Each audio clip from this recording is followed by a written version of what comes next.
Okay, what's up everyone? We're doing the full ARX tier run quickly. The meta has shifted a little, so I thought to share with video. So starting from the worst stuff and climbing up to the absolute broken meta. So yeah, let's get started with D tier first, the baby units. These are basically filler, cheap meat shields, and yeah, don't re-roll for them. Okay, so first is Leaf Ninja D, cheap, fast, good as a little speed meat shield early game, but it dies to everything. My take, use them to shove through early story, then retire them.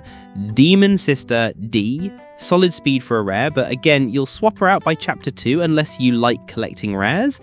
Decent starter vibes. Pink Ninja, Chow, Pirate Hunter, Hepton, all those rare ones, they're fine if you're brand new, but don't invest reds into them.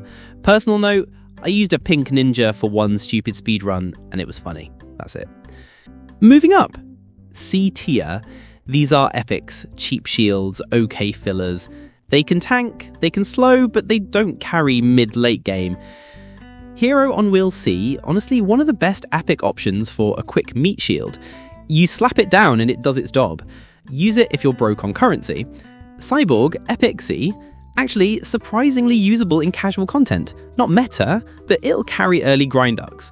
My personal note, I once kept it for 3 maps because I refused to re-roll. Low-key nostalgic. Iron Inquisitor, Sand Ninja, Speed Ninja, all functional for story. Don't romance them, they do a job and leave. Next is B tier. Now we get into low priority legendaries. Usable, but replaceable. They're okay if you can't get mythics yet. Starboy B, meat shield vibes, but don't expect damage. Good filler while you grind for bet stuff. Black Mask, Stitchblade, King Ant Evo, these are the sort of units you evolve later if you have nothing better. My take, King Ant Evo is a cheap little win if you want to feel competent. Silver Rapier, Crimson Butcher, meh, they exist, use them to look busy. Alright, moving on to the A tier now, and these are decent mythic level or top legendary picks. Good quality, very playable. Void Mask A, weird niche but can wreck small mobs.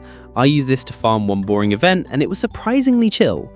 Fat Shadow, one-arm pirate, tank top hero, solid options for players who don't have the insane pulls yet. They'll carry story and help in some mid-game modes.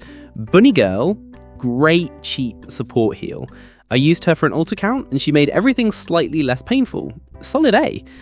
Now into S tier, these are bona fide strong picks, legit for late game when used correctly.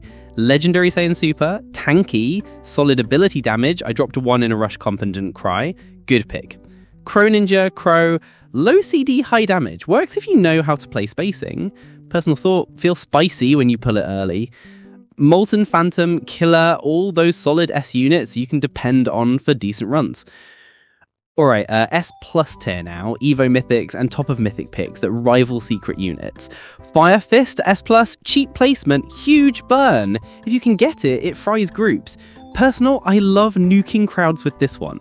Solar Fist, great CD reduction in sustain, one of those plug and play damage dealers. Vampire Emperor Vampire, surprisingly flexible, freeze chart and stat kit makes it very good in many comps. I ran it in a mid-level team and it performed better than I expected. Spin Master Golden Virus Shade, strong cheap to upgrade options in S+, where you feel like you actually made a play. Moving up, Z tier, this is the almost meta group, high rarity units with serious punch. You'll want these when playing serious endgame, but they're expensive. Pink Sniper, Zed, one of the best mythic DPS units, absolute range monster for bosses. If you have the patience to get it, it rewards you. Black Reaper, gives you yen and also hits hard, so dual purpose. I don't recommend the yen farming on every account, but it's a neat bonus. The Dancer Fairy Queen, Chainsaw Devil, these are Z tier monsters that can clear a lot if you build around them. Chainsaw Devil in particular is brutal with dot comps. Okay, and now the meta tier. The top, the broken, the units that make content trivial if you have them. Ubel. Oh my, Ubel. This one steals buffs, applies them to herself, and just becomes a walking cheat code. I've seen endgame teams revolve around a single Ubel, and it's wild. If you pull Ubel, you're not just strong, you're unfair. Gappy. Infinite DPS potential, ridiculous solo carry. Genuinely, if you have Gappy geared, you can 2-tap large maps. Personal note, I had a run where Gappy soloed a boss I'd been stuck on for days, felt illegal. Lucci. insane against bosses if you pair with Frieren. She stacks damage on the same enemy, and the Mark synergy is filthy. My take, don't pull her unless you're ready to build Frieren's Geroffies, otherwise she's sad. Shadow Monarch, Evo version is nuts. Summon shadows, high stats, straightforward monster. Evo it if you can. I did and regretted nothing.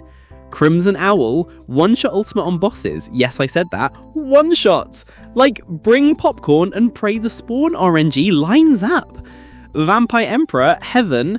The Heaven variant becomes an absolute menace when supported. Buffs allies, shreds cooldowns. I put it in a Heaven team and numbers just happened. Gilgamesh, Cloud, Starboy Ascended, Burris Prodigy Transcendent, Omega Shenron. All of them are top tier picks depending on your comp. Gilgamesh opens gates and buffs Holy Grail units. Cloud is a strong buffer with stance swaps. Omega Shenron isn't an absolute must-have if you want a beefy support DPS that scales with team. Frieren Griffin the Heavenly Feather, Frieren buffs a Frieren synergy unit, and Griffin is one of the best supports if you've got yen to pump. Personal tip, if you can afford Heaven's yen invest playstyle, your DPS numbers will feel wrong in a good way. Okay, a quick aside, Priest of Heaven Ascended, meta support that scales with drop-focused plays. If you chase drops, he's worth the build. I ran him for a week during a farming push and my bags were suddenly full, 10 out of 10 for loot players. Right, closing thoughts. If you're fizzy TP, don't panic. Start with cheap, strong mythics like King and Evo, Lord Slime, Chainsaw Devil, and focus on evolving 1 or 2 core units. If you've got Robux money or insane luck, aim for Gappy, Ubel, or Crimson Owl for instant endgame feel. And remember synergy versus singular power. Lucci without Frieren is like a Ferrari with no fuel.